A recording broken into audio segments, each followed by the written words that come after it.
Talking about military matters, what of our veterans? And what of millions of pounds awarded to a number of projects to drive forward what are called cutting-edge treatments and technologies to support the healthcare of our veterans? I can hear cheers ringing out from across the land on this one. It is hoped the projects will bring the best of British science and research from across sectors to help address physical and, of course, mental health. Enough from me. Let's hear from someone who's at the very front point of this. Conservative MP and Minister for Veterans Affairs, Johnny Mercer, joins me now. I've read the top line, Minister. Thanks for coming on the show, by the way. What exactly does this mean for the men and women who need our help? Good morning to you. Good morning. Thank you. Yeah, no, I mean, look, there's some injuries that coming home from Afghanistan, Iraq or from other service that are just really, really difficult to heal, whether they're open wounds or pressure sores or whatever it may be. And we're investing millions of pounds in British innovation technology to really get at the cutting edge of how we resolve these issues. If this is going to be the best country in the world to be a veteran, we need to, there's a lot to do around mental health care and employment and all the rest of it. But this is a crucial part of that. And I'm delighted to announce the funding today.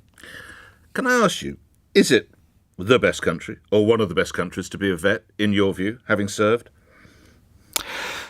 Look, when I came into this, absolutely not. That's the reason I got into politics. I think we can be, absolutely, and I think we are on track to be that. I think it's a big aspiration. We have to distill it down into how it feels to be a veteran. I think the days of sort of endlessly talking about piling money into this sector are over. We need to change the conversation around how it feels to be a veteran, what it's like to get a job, what it's like to try and access mental health care and physical health care in this country after service. And look, there's no doubt about it. We are changing that. We had things like Op Courage, the UK's first dedicated mental health care pathway, £22 million a year, making sure that we are meeting the needs of our veterans. So yes, are we at the moment? No, but I think we're getting there, and we're light years away from where we were when I started. You went on to reach, of course, the rank of lieutenant. If one of your children or a niece or nephew said, Uncle Johnny or Dad, shall I go in the Army or Navy or Air Force, what would your response be? 100% go for it. Still the best thing a young person can do. It's the best start you can have in life, irrespective of where you end up. You can sign up for a short period of time now. I know it's difficult. I know it's challenging, but I still think it's the best start a young person can have in life, without a shadow of a doubt. One thing that concerns my listeners so much about the veterans, particularly in the winter months, is the number who are homeless. What can be done to help those men and women, Minister? So I'll tell you what, Nick, we are going to end veterans' homelessness this year through a project I launched at Christmas called Op Fortitude, which is going to be a single defined care pathway for veterans out of homelessness. £8.5 million, 910 supported housing placements is going live in April. By the end of this year, I don't want to see a single involuntarily sleeping rough homeless veteran in this country. The numbers are not where people think they are. They are manageable. There's something we can do about it. There should not be any veterans involuntarily sleeping rough in this country by the end of this year, and you can hold me to that. That is quite a promise, Minister. Do you have a broad number of how many men and women we're talking about? Well, we've worked with the sector to develop a plan that sees 910 supported housing placements. There will be, there will be around that number. But homelessness is an extremely complex challenge. A lot of comorbidity factors around addiction, around debt, around domestic violence. I'm determined to end that this year, and you can hold me to that going forward. Okay, well, credit to you. That will bring a lot of hope to my listeners. Can I reminding my listeners, of course, you'll need not be reminding. You're an MP in the Plymouth area. Can I take you to a sort of local story there, but it has national implications? What have been reported as the failings from Devon and Cornwall that allowed that man to own his weapon and indeed take 5 lives. As a local MP, I need a reaction on that story, if you could, Mr. Mercer. Yeah, look, it's a tragedy, right? It's an appalling failure in the licensing department of Devon and Cornwall Police. They've been called out on that, and the Chief Constable has rightly apologised, and I spoke to him yesterday. I think we have to balance this. There was some incredible bravery from Devon and Cornwall Police on that day as well, and unarmed officers challenging the shooter as he was marauding around in Plymouth. The whole thing's a tragedy. It's an awful episode for the families, for my city, and we need to make sure we do everything possible to make sure it just simply can't happen again.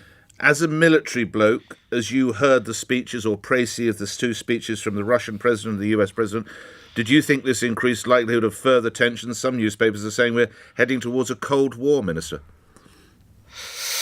Look, I think what's going on in Ukraine is a human tragedy above everything else. You've got, Russia, the Russian people, the young people over there want the same thing that young people want over here. They want to live in peace and freedom and have the opportunities afforded to them that they have elsewhere. And instead, Putin's sending 144,000 of them to their death in Ukraine. I think it's a tragedy. This is not the age for war like this.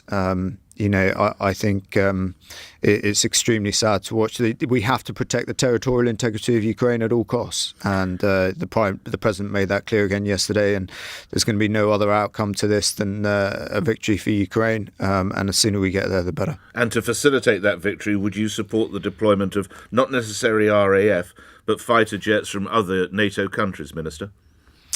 Look, I think you've seen throughout this conflict that those decisions have been calibrated depending on what's going on the ground. So I think, both Defence Secretary and the Prime Minister have said nothing's off the table. I think that's right. I think there are also serious factors at play when talking about deploying things like fighter jets that people will be considering all the time. But look, the West is committed to ensuring that Russia does not succeed, and the West will be successful in that, I've no doubt. A couple of questions about a couple of your colleagues. Defence Secretary Ben Wallace said recently that the armed forces had been hollowed out, and you replied, or your thoughts were, that this was not credible and fundamentally not true. Is that still your view? Have you had a conversation with the Secretary of State? Look, there was a chuckle, sir. Ben's engaged in a lobbying effort for his department, as you'd expect him to be. I think, the facts are, when I came into politics, defence spending was around £38 billion a year. It's just shy of £50 billion a year now. It is obviously not credible to say that the money's been taken out of defence. But I think, I will always argue for more money in defence and for people to be paid more and for better working conditions for our service families and our veterans. So, I have huge sympathy for that, but I play everyone with a straight bat, and that goes across the board, I'm afraid. Is he not using a straight bat, Mr. Mercer? Look, I think he's advocating for his department when a spend is coming up. But, this Prime Minister was Chancellor only 18 months ago. He gave the biggest defence settlement to defence since the end of the Cold War, right? So it's then not credible to go forward and say that that we haven't put money into defence. I think we have. I think that our MOD and military is in terrific shape. It's still the best thing you can do as a young person to join up. It's a fantastic opportunity.